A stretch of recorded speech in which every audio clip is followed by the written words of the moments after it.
குலதெய்வ ஆசீர்வாதம் இல்லாதவர்களின் வாழ்க்கையில் எந்த மாதிரி பிரச்சனைகள் ஏமாற்றங்கள் ஏற்படும் தெரியுமா? யாருக்கெல்லாம் குலதெய்வ ஆசீர்வாதம் இல்லையோ அவர்கள் வாழ்க்கையில் பிறப்பு முதல் இறப்பு வரை உறவினர்கள் மூலமாகவும் சொந்தங்கள் மூலமாகவும் சமூகத்தின் மூலமாகவும் எந்த ஒரு உதவிகளும் பயன்களும் அனுசரிப்பும் நன்மைகளும் ஆதாயங்களும் பயன்களும் இவர்களுக்கு இருக்காது.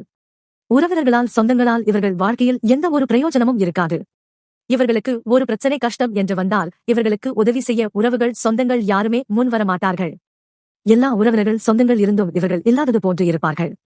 உறவினர்கள் சொந்தங்களுடன் இவர்கள் ஒற்றுமையாக இருக்க மாட்டார்கள்.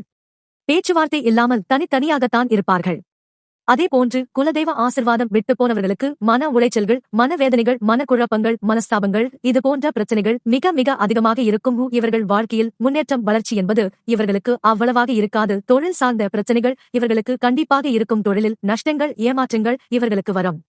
சம்பாதிக்கக்கூடிய பணத்தை இவர்கள் அவ்வளவாக சேமித்து வைக்க முடியாது. இவர்கள் கையில் பணம் தங்காதையோ நிற்காதையோ குடும்ப வாழ்க்கையில் இவர்களுக்கு சந்தோஷம், நிம்மதி அவ்வளவாக இருக்காது. அதேபோன்று குலதெய்வ ஆசிர்வாதம் இல்லாதவர்கள் இந்த உலகத்தில் எந்த தெய்வத்தை வழிபாடு செய்தாலும் அதனால் இவர்களுக்கு எந்த ஒரு பிரயோஜனமும் இருக்காது. இவர்கள் என்ன பரிகாரம் செய்தாலும் அது இவர்களுக்கு பலிக்காது. உண்மையான குலதெய்வத்தை வணங்கினால் மட்டும்தான் இவர்களுக்கு மற்ற கடவுள்களின் ஆசீர்வாதம் கிடைக்கும். ஜோதிட ஆலோசனை பெற வாட்ஸ்அப் செய்யுங்கள்.